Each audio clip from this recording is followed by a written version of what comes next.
Close your eyes for a moment.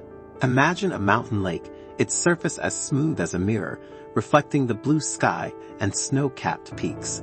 No ripples, no turbulence, just peace. Now, imagine that unruffled calm is inside you, not out there in some faraway place, but deep within your being. Have you ever wondered why some people seem to glide through life, unfazed by emotional storms, while others explode at the slightest setback? Sounds like a superpower, doesn't it? The ability to remain calm, centered, unruffled, no matter what happens. What if I told you that this superpower is not reserved for a select few Tibetan monks or Indian gurus, but is a skill that anyone can learn? And if you stick around until the end, I will reveal not only the what, but also the how. The practical, step-by-step method to transform your reaction to anger, drawing on the age-old wisdom of the Stoics and ancient traditions. It is not magic, but a deep understanding of human nature. But before continuing, subscribe to the channel and turn on notifications to stay updated when we publish new content for your spiritual and personal growth. I'm not talking about repressing emotions, becoming a robot without feelings. No, I'm talking about understanding them, taming them, transforming anger into something much more powerful, constructive, an energy that, instead of destroying, builds, ready to discover this secret, to embark on this inner journey. Imagine this scene, all too familiar to many of us. You are stuck in a hellish traffic jam. The clock is ticking. You are late for a crucial appointment, perhaps a job interview, a meeting with someone important. The heat is stifling. The air conditioning seems not to work. And then him, the driver behind you. He starts honking, a strident, insistent sound that penetrates your brain like a drill. Do you hear it? You feel the anger building, like hot lava rising from your stomach. Your heart pounds, your fists clench, your jaw tightens. You want to scream, get out of the car, confront that idiot. It's an experience we know all too well, right? Anger is a powerful emotion, a fire that can blaze in an instant, blinding us. It can cloud our judgment, make us say or do things we inevitably regret. Words that cut like blades, impulsive actions that leave scars. But what if I could, at that very moment, diffuse that fuse before the explosion occurred? What if I had the power to stop that chain reaction, to interrupt that cycle of destruction? The good news, the wonderful news, is that you are not alone in this struggle. You are not the first to try to tame the beast of anger. For millennia, philosophers, sages, and spiritual teachers from every culture and tradition have sought to understand and manage this powerful and, at times, devastating emotion. The Stoics, in particular, a school of philosophy that originated in ancient Greece and flourished in Rome, developed an incredibly practical and timely system of thought, surprisingly modern, that can be applied to the hustle and bustle of everyday life, even in today's traffic. But before delving into the specific techniques, in this real manual of emotional survival, it is essential to understand why we get angry. What is the spark that lights the fire? Anger, in its essence, is a reaction to a perception of injustice, of threat, real or imagined, a frustration of our desires, of our expectations. Someone cuts us off, insults us, criticizes us, does not give us what we think we deserve, and anger explodes. Imagine that you have a silent observer inside you, an impartial witness who notices your thoughts and emotions without judging them. It is not a critical voice. It is not a harsh judge. It is simply present. When you feel anger rising, try to mentally step back, as if you were looking at yourself from the outside. Observe, I am feeling angry. My body is tense. My muscles are contracted. My thoughts are a whirlwind of negativity, accusations, recriminations. This simple awareness, this act of non-judgmental observation, creates a space. A precious space between you and the emotion, between the stimulus and the reaction, and in that space, your freedom resides. The freedom to choose how to respond instead of reacting automatically like a puppet pulled by the strings of anger. Think about how many times you have gotten angry over things that, in hindsight, seemed trivial, insignificant. How many times you have reacted disproportionately, exaggeratedly, only to later bitterly regret it. This happens because our expectations, often unrealistic, collide with harsh reality.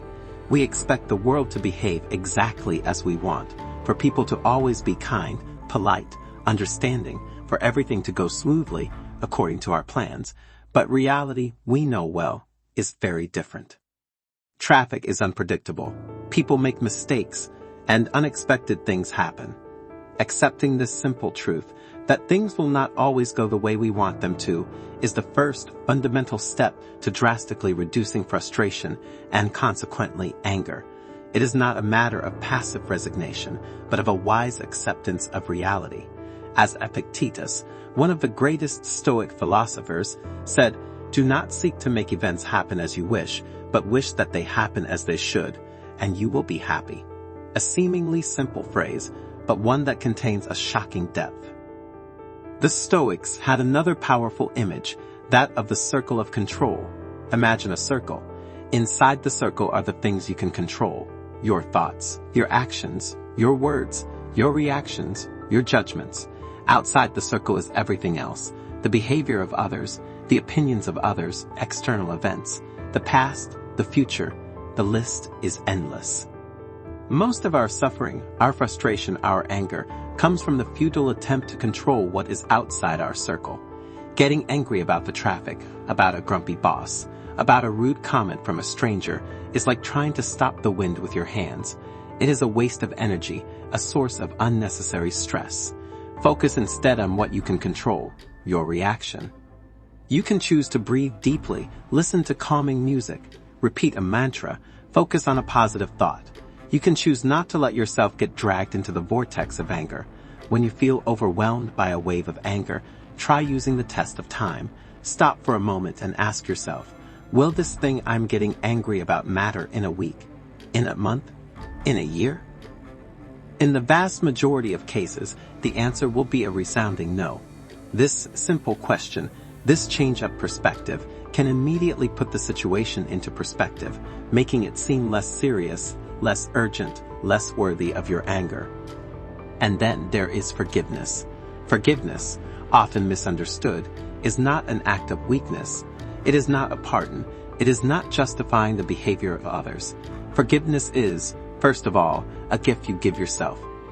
Holding on to rancor, to resentment, is like carrying an enormous weight on your shoulders, a burden that slows you down, that prevents you from moving forward.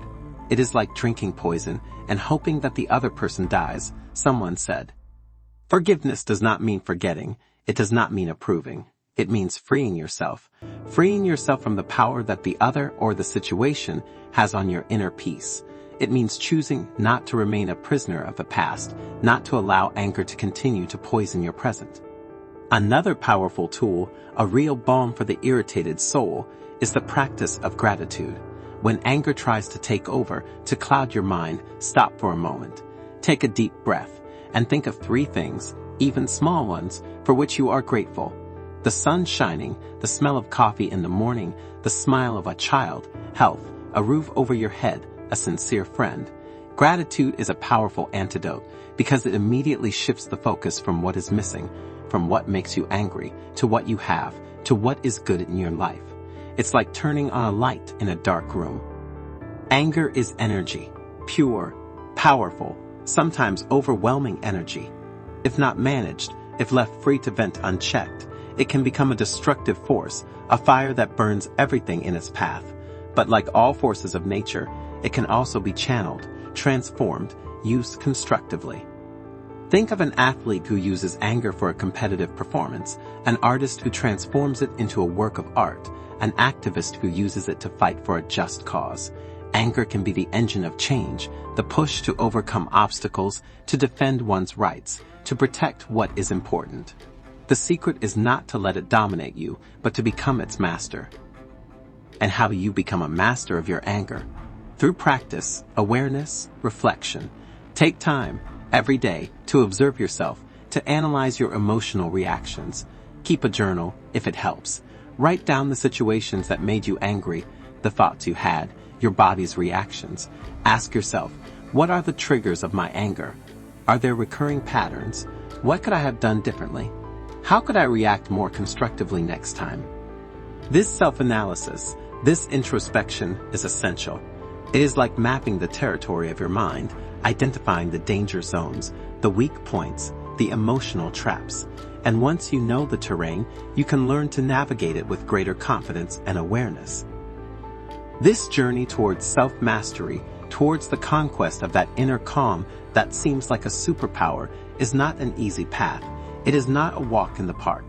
It requires courage, honesty, the willingness to look inside yourself, even in the darkest corners, to face your shadows. It requires commitment, perseverance, the patience of a Zen monk. But the results, I assure you, are worth every single effort, every single drop of sweat.